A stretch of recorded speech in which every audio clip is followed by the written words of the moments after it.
El cómo nos reconocemos a nosotros mismos modificará la percepción de nuestro alrededor, nuestro mundo. Soy Alejandro Jaramillo y esto es Cuenta el Cuento. La sexualidad y la identidad sexual es tema de debate hoy día. Precisamente por ello, tuvimos una charla con el doctor en lingüística Robinson Grajales. En su cuento, un pequeño recuerda los sucesos que marcaron la mañana en la que él descubrió la diferencia de su cuerpo con el de la mujer y se pudo reconocer. El profesor Robinson tiene un largo recorrido. Es profesor de lingüística teórica y descriptiva en la Universidad del Valle. Además, es editor en la revista Lenguaje de la misma universidad. Como escritor, fue ganador de la beca Estímulo Creativo de la Gobernación de Antioquia.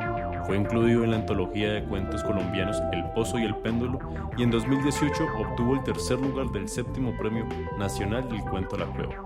Con ustedes, Robinson Grajales.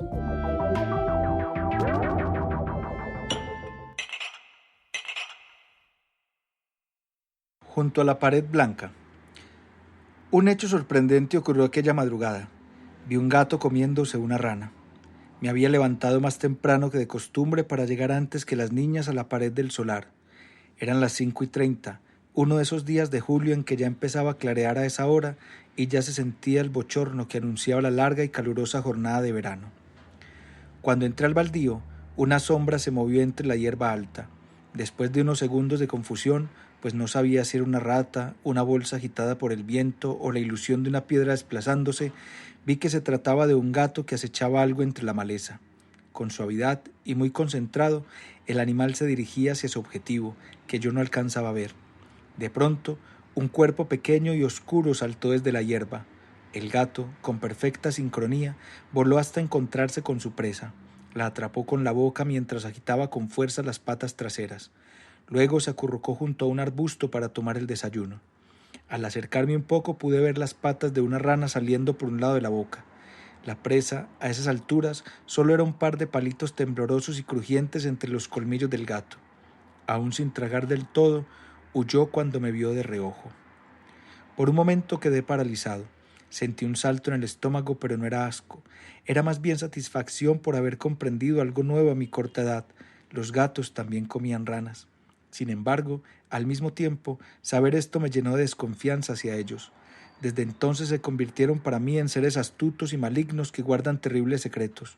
Con el tiempo, esta sensación se convertiría en verdadero temor. Me sacó de mi extrañeza la repentina luz de la mañana, señal de que pronto llegarían las niñas. Antes de esconderme en el arbusto, caminé junto a la pared blanca en busca de algún objeto especial. Mientras lo hacía, miraba la hierba con la esperanza de descubrir alguna indicación de algo extraordinario, pero no encontré nada. Ahora que recuerdo con detenimiento, 2 sucesos me impresionaron aquella mañana. El segundo fue el olor que había junto a la pared. Una pestilencia agria, incluso la sentí rebotar en la garganta, una bola de podredumbre que me hizo escupir. De inmediato asocié aquel olor con la descomposición de cientos de cadáveres de ranas. De alguna manera, esa asociación aumentó la curiosidad por descubrir las actividades de las 2 niñas cuando se escondían detrás de la pared, que del otro lado del solar daba a la calle, y corrí a ocultarme detrás del arbusto. Desde hacía algunos días me había dado cuenta de que mientras íbamos caminando hacia el colegio, en esa marcha uniformada pero dividida en pequeños grupos, algo pasaba con ellas. Al llegar al baldío desaparecían detrás de la pared, que podría ser el último muro en pie después de una demolición, o el primero de una construcción abandonada, pintado de blanco de una manera cuidadosa e impecable. Unos instantes después salían al otro lado tomadas de la mano, muy contentas. Las observaba desde la esquina sin que lo advirtieran, aisladas en su misteriosa complicidad. Al cabo de varios minutos aparecieron. Se ubicaron más o menos en el centro de la pared, a unos 2 metros de distancia la una de la otra, y se miraron de frente. Sin hablar, se sacaron los calzones por debajo de la falda del uniforme y los dejaron con cuidado sobre la hierba. Subieron las faldas hasta el pecho, las sostuvieron con los codos contra los costados en una especie de danza sincronizada, luego se acuclillaron separando mucho los muslos y apoyaron las manos en las rodillas para equilibrarse. Empezaron a orinar mientras se miraban y sonreían. En un principio el estómago saltó de nuevo, pero esta vez fue una descarga excitante, y tuve una erección incómoda por la forma en que estaba agachado. Después sentí terror al ver que los chorros no salían de ningún miembro externo parecido a una manguera, pero la erección no se dio. Ahora que lo pienso bien, en realidad 3 acontecimientos me sobresaltaron aquella mañana. El tercero fue la visión de esos cuerpos con un diseño extraño, que producían en su interior esa pestilencia que me había asaltado junto a la pared. En una rara figuración aparecieron en mi mente, en cadena, las ranas muertas, el olor y el orín de las niñas. Creía saberlo todo sobre las mujeres. A mi corta edad había tenido la oportunidad de ver a varias desnudas. A mamá una vez que salió del baño emparamada porque había olvidado la toalla, a la tía que se cambiaba de ropa sin saber que estaba escondido en el armario de rejilla, y un domingo a mis primitas en la piscina inflable. Pero en aquel momento, mientras espiaba a las niñas, caí en cuenta de que nunca había visto a una mujer orinar. De hecho, había completado ese vacío con un sueño.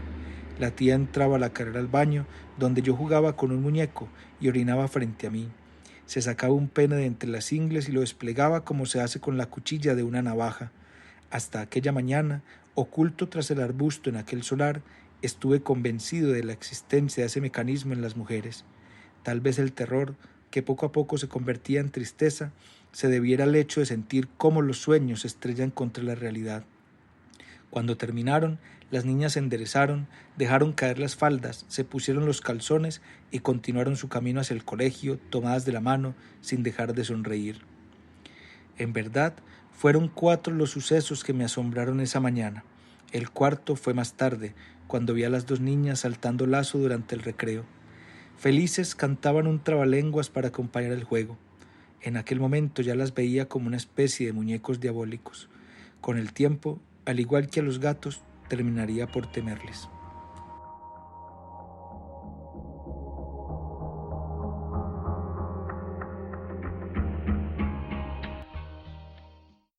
Bueno, pues Robinson, muchísimas gracias por estar acá. Bienvenido a Cuenta el Cuento. ¿Cómo vas? Bien, muchas gracias a ustedes por la invitación. Entonces nos traes ese cuento de un niño muy inocente. Pues primero contanos sobre vos y segundo contanos cómo nace este niño. Bueno, sobre mí, pues yo he tenido como diferentes intereses en la vida. Uno de ellos es la literatura y el otro es todo lo que tiene que ver con la comprensión de lo que es el ser humano. Entonces he pasado por la psicología, por la lingüística, por el psicoanálisis y siempre todo y como digamos aficionado a la filosofía, a la antropología, siempre como intentando entender qué es lo humano, ¿cierto? ¿Qué es lo que nos hace humanos, qué nos caracteriza?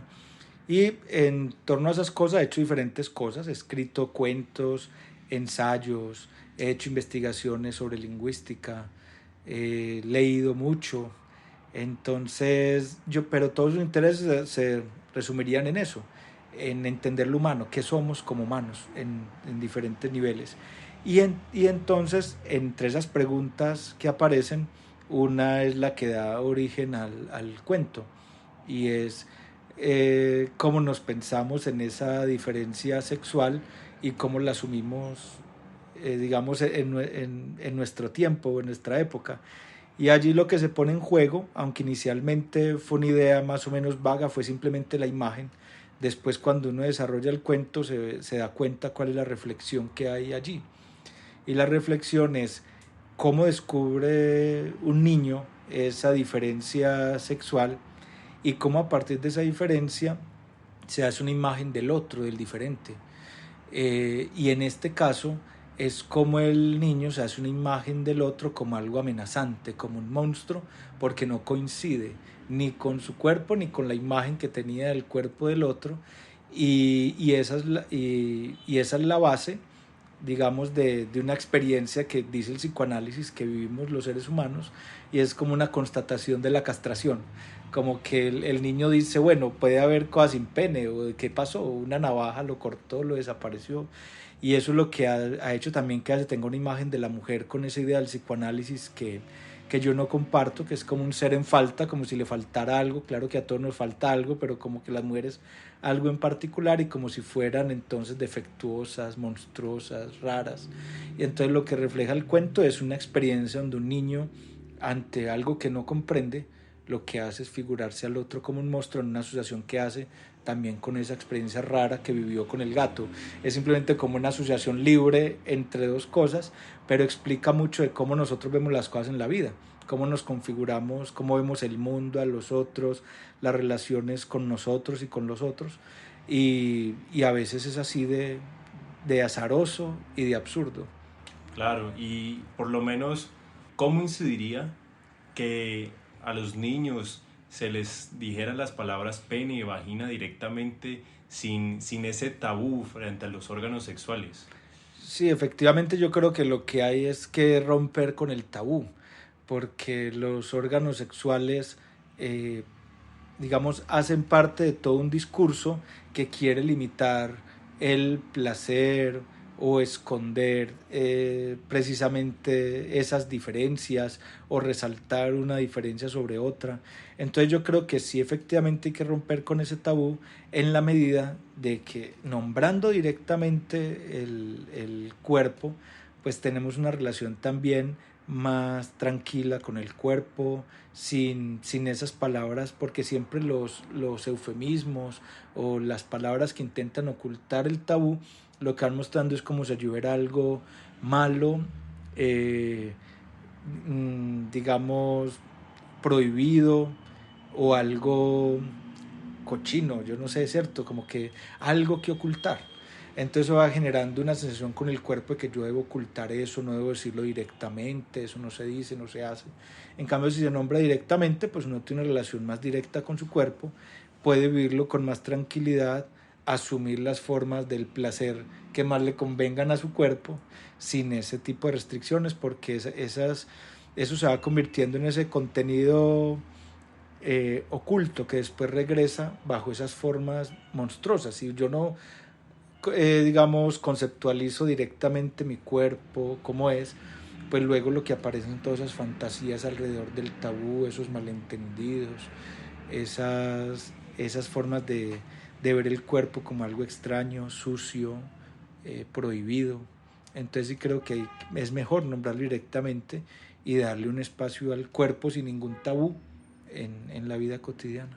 Esta historia la podemos ver reflejada, digamos, en algún otro escrito, o porque es que desde Cuenta el Cuento manejamos que la originalidad no es tanto como esa característica de ser diferente, sino más bien el hecho de volver al origen, que esa es una pregunta que quienes han estado acá han resuelto.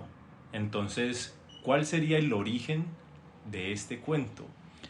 El origen realmente es un poema de Federico García Lorca que aparece en su libro que se llama El poeta en Nueva York. Y es un poema donde simplemente, entre muchas cosas que él recuerda de su tierra natal, menciona simplemente las niñas que orinaban junto a la pared blanca. Entonces, la imagen que genera a mí me remite a esas curiosidades originales de los niños y precisamente como de probablemente alguna experiencia personal de uno haberse excitado viendo una niña orinar y me pregunté, ¿y eso por qué? ¿Cierto? Y lo que existe es la extrañeza. Y entonces, ¿cómo, qué sentiría un niño al descubrir eso? Pero eso ya reconstruido, porque ya sí yo no sabría reconstruir como mis pensamientos en ese momento, pero ese es realmente el origen. Y de hecho es un ejercicio que yo he hecho varias veces. Algunos relatos han partido de un verso que propone una imagen que me remite a alguna experiencia, me genera alguna emoción, y el cuento es tratar de explicar qué puede generar esa emoción o esa... Muy interesante todo eso, y por lo menos como lingüista, ¿cómo se sintió a la hora de escribir el cuento, organizando todas las ideas y después narrarlo? ¿Cómo siente qué siente de diferente entre la palabra escrita y la palabra hablada, por lo menos en este cuento? Sí, es muy diferente porque los procesos obviamente del habla y la escritura son muy diferentes. El caso de la escritura, si llevó, por ejemplo, en este caso, como es un relato breve, implicó primero recortar mucho material, hacer varias versiones. En la escritura cuenta también lo visual, entonces este texto tuvo varias versiones en cómo estaba configurado. Primero era un solo párrafo largo, como sin un respiro, como si todo fuera muy atropellado, porque esa es la idea, como si fuera una experiencia muy agitada. Pero después me di cuenta que eso es muy pesado para el lector y que la experiencia también podía ser pausada, no tenía que ser tan rápida. Entonces tocó distribuirlo en párrafos y ahí viene otro asunto, porque en lo visual el párrafo implica una pequeña pausa y como en la respiración interna de la lectura. Entonces, ¿dónde es que se va a generar esa respiración? Y entonces, ¿cómo distribuir el relato en bloques? Entonces allí, por ejemplo, digamos, el hilo conductor es simplemente como que el niño quiere hablar de algo sorprendente, de una cosa, pero después se acuerda de una segunda, después de una tercera, después no, en realidad eran 4. Entonces eso va marcando como el esquema del relato, y a eso se llega pues como revisando y mirando, porque al principio no está eso, sino que uno le va adicionando eso. Entonces es un trabajo más de como lo llaman, de carpintería, de arquitectura. Mientras que ya cuando lo oraliza uno, ya de la verdad me sentí satisfecho. Yo nunca había leído ese texto en voz alta y me sentí satisfecho porque sí le sentí que hay cierto ritmo y que el ritmo está como en lo macro y en lo micro. En lo macro, cómo se van partiendo los diferentes episodios, y en lo micro sí tiene como un ritmo en las frases y sí parecen realmente como que el adulto que recuerda esa experiencia sí se hubiera transportado a la imagen del niño. Pero ya en la oralidad hay una cosa que me llamó la atención en esta experiencia, y es como lo físico, ¿cierto? Como cuando lo estaba leyendo, sentir cómo era mi respiración, cómo se pronunciaban las palabras, y al escucharlo tiene como algo más que el escrito, pues tiene como yo creo que debe ser la materialidad del habla, porque tiene otra materialidad diferente a la escritura. Ya es una materialidad más auditiva y no visual, y obviamente el auditivo uno lo siente como vibración, como ritmo, como respiración. Yo creo que esto también me muestra como que la literatura realmente sí es algo que lo han dicho muchos grandes escritores, y es que es donde se juntan como la escritura con la oralidad en ese sentido. O sea, no es como, o sea, escribir, no quiero decir con eso que escribir sea como escribir como uno habla, sino que cuando uno escribe hay también una voz. No es solamente lo visual, sino que también hay una voz allí, y que uno debe tener en cuenta eso, porque eso también entonces va a resonar en el lector cuando lo lea, va a sentir esa voz y no solamente lo que ve, y hay que conjugar eso bien. Claro, no, pues muchísimas gracias por haber estado aquí en Cuenta el Cuento. Eso es todo. Muchas gracias a ustedes. También les agradecemos a ustedes por haber escuchado nuestro cuento. Hoy aprendimos de una manera jocosa la importancia de identificarnos sexualmente y de romper el tabú frente a este mismo tema. En el próximo programa vamos a escuchar un poco más de cerca la voz de la muerte. Recuerden que estamos en Instagram y Twitter como @cuentelcuento. En Facebook estamos como facebook.com/cuentelcuento. Seguinos para saber qué se viene y para que vos también contes tu cuento. Cuenteros, una buena historia viene acompañada de un buen café, y ustedes pueden invitarnos a uno en nuestra página de Patreon @cuentelcuento. Nos vemos en la siguiente página.